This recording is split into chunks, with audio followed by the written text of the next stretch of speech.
चर्चा के लिए हमारे साथ जुड़े हुए हैं आपके जाने माने, आप जानते हैं जिनको, और जाने माने राजनीतिक विश्लेषक प्रद्युमन जी। प्रद्युमन जी, आपका बहुत बहुत स्वागत है। नमस्कार जी। नमस्कार, बहुत बहुत धन्यवाद। प्रद्युमन जी, जो जैसी हमने भूमिका बनाई, ये यात्रा भूपेंद्र जी ने शुरू भी कर दी है, कल से शुरू कर जी। दी। हिसार में थे, आज अम्बाला की करनाल। साइड में हैं। जी, करनाल में थे कल, जी। और आज अम्बाला पंचकुला की साइड में है। तो ये जी। पूरा इसका राजनीतिक कई मायने हैं कि मेरे बाद मेरा बेटा। तो ये आप इसे कैसे देखते हैं राजनीतिक रूप से? इसके क्या असर हो सकते हैं?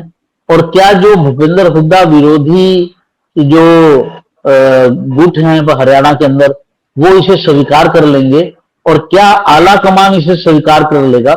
इसके कई पहलू हैं, सभी पहलुओं पर जरा अपना प्रकाश डालिए।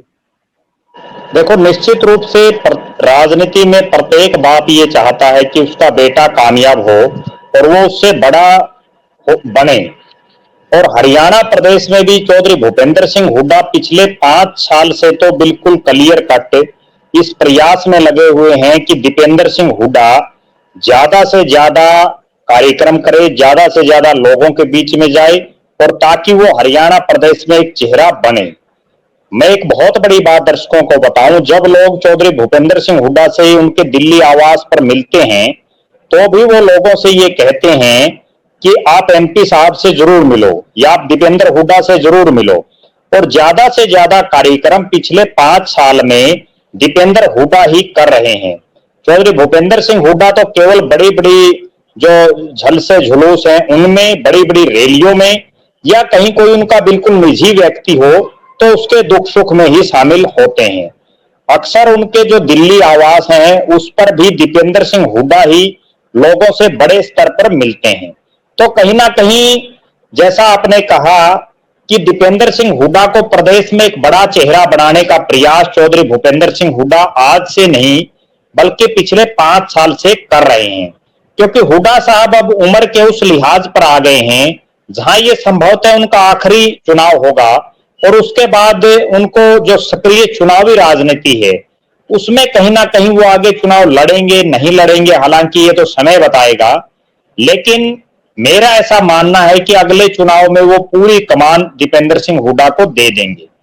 जो रैलियां कांग्रेस पार्टी की होती हैं या कांग्रेस के जो बड़े बड़े कार्यक्रम होते हैं जिनमें खुद चौधरी भूपेंद्र सिंह हुड्डा और उदय भान जी भी उपस्थित होते हैं, वहां भी अक्सर भावी मुख्यमंत्री दीपेंद्र सिंह हुड्डा के नारे लगते हैं। वहां हरियाणा का मुख्यमंत्री कैसा हो, दीपेंद्र हुड्डा जैसा हो, इस तरह के नारे अक्सर सुनने में मिलते हैं। और ये नारे तब भी लगाए जाते हैं जब चौधरी भूपेंद्र सिंह हुड्डा मंच पर होते हैं। यहां तक कि जो वक्ता होते हैं वो भी अक्सर भूपेंद्र सिंह हुड्डा की मौजूदगी में भी दीपेंद्र सिंह हुड्डा को प्रदेश का अगला मुख्यमंत्री बताते हैं। तो कहीं ना कहीं मेरा ऐसा मानना है कि चौधरी भूपेंद्र सिंह हुड्डा ये चाहते होंगे कि उनके सक्रिय राजनीति में चलते हुए दीपेंद्र सिंह हुड्डा प्रदेश की कमान संभालें। और इसीलिए इस बार का चुनाव, जब वो राज्यसभा के सांसद थे उसके बावजूद उनको लोकसभा का चुनाव हुड्डा साहब ने लड़ाया। और अब जिस तरह से उन्होंने जो यात्रा का कार्यक्रम रखा है, हरियाणा प्रदेश के पूरे अलग अलग 90 के 90 हलकों में वो जाएंगे, और जिसका जो उनका पहला जो शेड्यूल आया है जिसमें 15 तारीख से यात्रा शुरू होकर के और 21 तारीख का शेड्यूल उनका जारी हुआ है, जिसमें वो 15 तारीख को करनाल से उन्होंने अपनी यात्रा शुरू की, और उसके बाद 16 को वो अम्बाला शहर और यमुनानगर हलकों में, 17 को वो राय और पानीपत ग्रामीण विधानसभा क्षेत्रों में, 18 को वो जुलाना और सोनीपत शहर में, 19 को वो नारनौंद और जींद में, 20 को वो बड़ौदा और हांसी में, और 21 को वो बावड़ और बादशाहपुर में। ये जो है उनके तमाम कार्यक्रम जारी हुए। और इन कार्यक्रमों की एक विशेष बात यह है कि हर रोज वो कार्यक्रम खत्म होने के बाद उसी क्षेत्र में कहीं ना कहीं रहेंगे। जैसे वो 15 को अम्बाड़ा में रहे रात को, उसके बाद आज जो रात है वो करनाल में रहेंगे, 17 तारीख को जींद में, 18 को रोहतक में, 19 को जींद में, 20 को झज्जर, और 21 को जब वो पहला दौर इस यात्रा का जब उनका खत्म होगा तो वो दिल्ली में रहेंगे। तो निश्चित रूप से जिस तरह से उनका शेड्यूल आया है और जिस तरह से उनकी यात्रा में लोग उमड़ रहे हैं, कहीं ना कहीं ये दर्शा रहा है कि अब चौधरी भूपेंद्र सिंह हुड्डा भी अपनी पूरी कमान दीपेंद्र सिंह हुड्डा को देने का मन बना चुके हैं। और अगर हरियाणा प्रदेश में चौधरी भूपेंद्र सिंह हुड्डा की बजाय किसी दूसरे चेहरे को मुख्यमंत्री बनाने की कांग्रेस ने सोची, तो हुड्डा साहब अपने बेटे का नाम ही सबसे आगे करेंगे। जी, इसमें बड़े सारे सवाल उठते हैं, क्योंकि भूपेंद्र सिंह हुड्डा किसी रीजनल पार्टी के लीडर नहीं है, पार्टी उनकी अपनी नहीं है, पार्टी कांग्रेस की है। तो कांग्रेस में कोई व्यक्ति आज तक देखा नहीं गया है जो अपनी चला ले, और कोई सफल नहीं हुआ है। आपको याद होगा आंध्र प्रदेश के अंदर, यूनाइटेड आंध्र प्रदेश के अंदर वाईएसआर रेड्डी जब मुख्यमंत्री थे और उनकी एक दुर्घटना में मृत्यु हो गई थी, तो उनके बेटे ने भी ऐसा दावा किया था जी, लेकिन उसको पार्टी से बाहर कर दिया गया। कांग्रेस को उसका बहुत नुकसान हुआ, लेकिन कांग्रेस आला कमान ने उनकी इस बात को स्वीकार नहीं किया कि आपके बाद आपका उनके बेटे की इस बात को स्वीकार नहीं किया कि पिता के बाद मेरा अधिकार बनता है कि मैं इसको, क्योंकि आंध्र प्रदेश में भी लगभग ये स्थिति थी। जो वाईएसआर थे एक मजबूत नेता थे और उन्होंने ही कांग्रेस को वहां पर वापस सत्ता में लाए थे, तो उनके बेटे की इस बात को स्वीकार नहीं किया गया, आज तक नहीं किया गया, और वो अपनी संघर्ष करके सत्ता में आए। तो ये बात, सेम बात जो है वो हरियाणा में भी लागू होती है। तो मेरा जो सवाल है वो ये है कि क्या कांग्रेस आला कमान की तरफ से भूपेंद्र सिंह हुड्डा को यह अनुमति दे दी गई है कि वो अपने बेटे को अभी से मुख्यमंत्री के रूप में प्रोजेक्ट करना शुरू कर दे, और उनको आला कमान को इसमें कोई दिक्कत नहीं है? देखो, मेरा ऐसा मानना है कि ना तो कांग्रेस का शीर्ष नेतृत्व इस तरह की कोई परमिशन चुनाव में, अभी 2 महीने चुनाव घोषित होने में है, तो देगा। ना केवल भूपेंद्र सिंह हुड्डा को बल्कि वो किसी भी नेता को नहीं देंगे।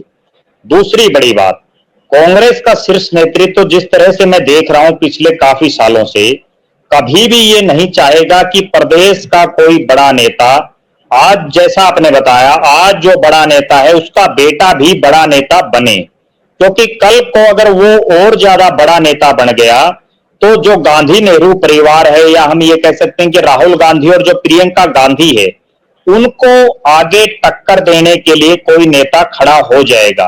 और कभी भी किसी भी पार्टी का शीर्ष नेतृत्व ये नहीं चाहता कि उनका जो अब क्षेत्रीय कोई नेता है वो उनके पैरेलल पहुंच सके, उनको आगे दिक्कत हो सके।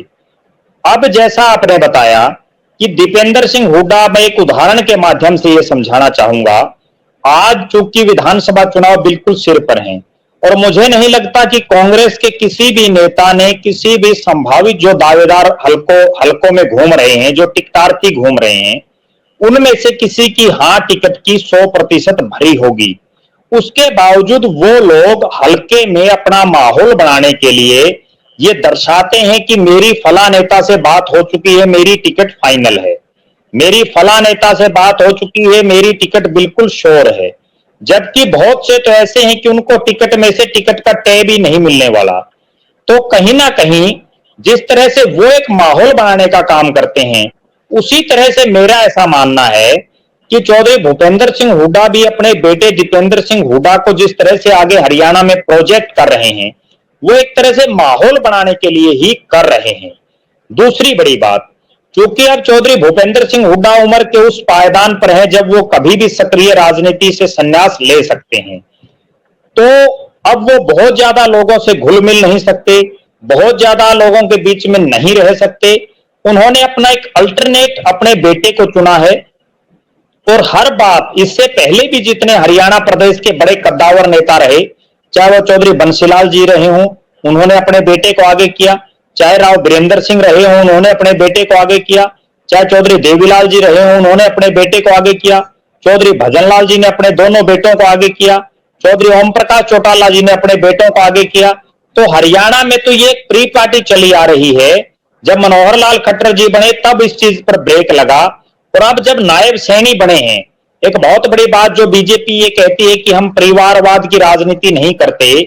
परसों ही हिसार में नायब सिंह सैनी जी की जो धर्मपत्नी है, उनका अभिनंदन समारोह था और पूरी तरह से वो बेशक गैर राजनीतिक कार्यक्रम था, लेकिन उसमें तमाम बीजेपी के नेता उनकी हाजिरी मारते हुए दिखाई दिए। तो कहीं ना कहीं जो परिवारवाद है, ये हरियाणा प्रदेश की राजनीति में हमेशा से है और आगे भी रहेगा। और दीपेंद्र सिंह हुड्डा भी उसी की देन है। चौधरी भूपेंद्र सिंह हुड्डा भी, क्योंकि उनके पिताजी रणबीर सिंह हुड्डा पूर्व मंत्री रहे, कई सदनों के वो सदस्य रहे। निश्चित रूप से अब मेरा ऐसा मानना है कि ये वो समय भी आ गया है जब हुड्डा साहब हर हालात में अपने बेटे दीपेंद्र को एडजस्ट करना चाहेंगे। जी, एडजस्ट तो वो ऑलरेडी है क्योंकि वो सांसद हैं। तो सांसद के रूप में मुख्यमंत्री के तौर पर आज तक तो कांग्रेस की कल्चर में ऐसा हुआ नहीं। अगर ज्यादा दूर ना जाएं आंध्र प्रदेश, तो राजस्थान की भी बात आप देख सकते हैं, जहां गहलोत साहब ने अपने बेटे को एडजस्ट करने की कोशिश की, लेकिन वो भी पॉसिबल नहीं हुआ। तो कहीं ऐसा तो नहीं है कि भूपेंद्र सिंह हुड्डा और प्रोजेक्ट करके अपने बेटे का राजनीतिक भविष्य का नुकसान ही कर रहे हैं, नंबर 1। और नंबर 2, जो दूसरे गुट के नेता हैं, रणदीप सुरजेवाला, वो भी एक यंग लीडर हैं। शैलजा जी तो इस बार ही लगी हुई है कि मुझे मुख्यमंत्री बनना है। तो ये सब उसको कैसे स्वीकार कर पाएंगे कि आपके बाद आपका पुत्र, और आला कमान कहीं ना कहीं इस चीज को हस्तक्षेप करेगी ही। क्या लगता है आपको? देखो, निश्चित रूप से कांग्रेस के जो हुड्डा साहब के अलावा जो नेता हैं, चाहे वो कुमारी शैलजा हो, चाहे रणदीप सिंह सुरजेवाला हो, चौधरी बीरेंद्र सिंह हो, किसी भी कीमत पर वो दीपेंद्र सिंह हुड्डा के नेतृत्व को कभी स्वीकार नहीं करेंगे। ठीक है, चौधरी भूपेंद्र सिंह हुड्डा को मुख्यमंत्री बनाने में इन तमाम नेताओं का भी एक हाथ रहा, और वो राजनीतिक रूप से चाहे रणदीप सिंह हो चाहे शैलजा जी हो, इनसे अनुभवी भी हैं। तो हुड्डा साहब को तो वो अपना नेता मान सकते हैं, या उनके नेतृत्व में भी वो जब चुनाव लड़ने के लिए तैयार नहीं है। अभी भी कुमारी शैलजा इस प्रयास में है कि हुड्डा साहब की जगह वो मुख्यमंत्री बने। तो ये तो कोई संकोच और संदेह है ही नहीं कि दीपेंद्र सिंह हुड्डा को वो अपना नेता मानेंगे। मेरा ऐसा मानना है कि हुड्डा साहब केवल इस प्रयास में हैं कि दीपेंद्र सिंह हुड्डा मुख्यमंत्री बने ना बने वो एक सेकेंडरी चीज है, लेकिन वो सीएम का एक मटेरियल बने। जिस तरह से कुमारी शैलजा का सीएम के लिए नाम चल रहा है, उस तरह से प्रदेश में दीपेंद्र सिंह हुड्डा का मुख्यमंत्री के तौर पर एक नाम चले। और जब नाम चलेगा तो अब नहीं तो हो सकता है 10 साल बाद उनको सूत आ जाए। दूसरी बड़ी बात, ये भी कोई बहुत बड़ी संभावना हो सकती है भविष्य में किसी भी दिन, क्योंकि भूपेंद्र सिंह हुड्डा ने पिछले विधानसभा चुनाव से पहले भी एक बड़ी रैली में ये कहा था कि वो झंडा डंडा सब छोड़ करके आ गए हैं, और उस दिन ऐसी चर्चाएं थी कि वो नई राजनीतिक पार्टी बनाएंगे। हो सकता है हुड्डा साहब भी किसी भी समय, अगर उनके बेटे को प्रोजेक्ट नहीं किया गया या कुमारी शैलजा या किसी अन्य नेता के सिर पर पार्टी आला कमान ने अपना हाथ धर दिया, तो वो दूसरी राह भी अपना ले तो भी कोई बहुत बड़ी बात नहीं होगी। क्योंकि हरियाणा प्रदेश का एक इतिहास रहा है, कांग्रेस पार्टी ने जिन जिन नेताओं को मुख्यमंत्री बनाया या जिन जिन नेताओं को आज तक बड़ी पावर दी, उन्होंने किसी ना किसी समय कांग्रेस पार्टी छोड़ने का काम किया। चाहे वो चौधरी देवीलाल हो, चाहे चौधरी बंसीलाल हो, चाहे चौधरी भजनलाल हो, ये तमाम चेहरे समय समय पर पार्टी छोड़ करके गए, फिर उन्होंने पार्टी बनाई, और दो नेताओं चौधरी बंसीलाल और चौधरी भजनलाल ने अपनी पार्टी का फिर से कांग्रेस में विलय भी किया। तो कहीं ना कहीं राजनीति संभावनाओं का खेल है। मैं बिल्कुल स्पष्ट तौर पर यह मान रहा हूं कि हुड्डा साहब केवल अपने बेटे को मुख्यमंत्री का मटेरियल बनाने के लिए प्रोजेक्ट करने जा रहे हैं और प्रोजेक्ट कर रहे हैं। बने ना बने वो भविष्य की बात है। जी जी। तो दर्शकों, आपने देखा कि अभिनंदन जी का मानना है जी, जहां तक आपने एक बात और रखी कि वो अपने बेटे का राजनीतिक भविष्य खराब तो नहीं कर देंगे, इस बात में भी कोई दो राय नहीं है कि कोई भी पार्टी का शीर्ष नेतृत्व तो कभी ये नहीं चाहेगा कि उनसे ऊपर होकर के कोई नेता बात करे। कई बार चौधरी भूपेंद्र सिंह हुड्डा इस तरह की बयानबाजी दे चुके हैं जो कांग्रेस नेतृत्व को अखरती रही हैं, और कांग्रेस के शीर्ष नेतृत्व के खिलाफ भी वो कई बार बोल जाते हैं। लेकिन चूंकि अब से पहले, आज से 1 महीने पहले कांग्रेस उस हालात में नहीं थी कि चौधरी भूपेंद्र सिंह हुड्डा पर या उनके परिवार को लेकर के कोई टिप्पणी करे, क्योंकि तब कांग्रेस कमजोर थी, वो विपक्ष की पार्टी भी नहीं बन पाई थी। अब जो है, चूंकि उनके 99 सांसद देश की लोकसभा में बैठे हैं और राहुल गांधी नेता प्रतिपक्ष हैं, लिहाजा अब राहुल गांधी कोई बोल्ड फैसला भी ले सकते हैं, इतनी कुव्वत अब उनके अंदर आ गई है। जी जी। तो दर्शकों, आपने देखा कि किस तरह से भूपेंद्र सिंह हुड्डा ये प्रयास कर रहे हैं कि उनका बेटा जो है, कम से कम उसे चीफ मिनिस्टर मटेरियल माना जाए। अब ये समय की बात रहने वाली है कि इस चुनाव में या अगले चुनाव में या उससे अगले चुनाव में या कभी भी दीपेंद्र सिंह हुड्डा प्रदेश के सीएम बन पाते हैं या नहीं बन पाते, ये भविष्य की गर्त में छुपा है और इसमें बहुत सारे इफ एंड बट्स हैं। क्या निकलता है किस समय, ये देखने की बात है। लेकिन एक बात क्या है कि भूपेंद्र सिंह हुड्डा अपनी तरफ से कोई कमी नहीं छोड़ रहे हैं कि दीपेंद्र को एक स्टेट के बड़े लीडर के रूप में प्रोजेक्ट किया जाए। प्रद्युम्न जी, आपका बहुत बहुत धन्यवाद। आपने पूरी परिस्थिति को समझाया, उसके सभी आयाम समझाए। ये अंक आपको कैसा लगा? अगर अच्छा लगा तो इसको लाइक कीजिए, सब्सक्राइब जरूर कीजिए, एक पुश बटन दबाना है, उससे हमारा लाभ भी होता है और हमें प्रोत्साहन भी मिलता है। आपका बहुत बहुत धन्यवाद। नमस्कार। जी।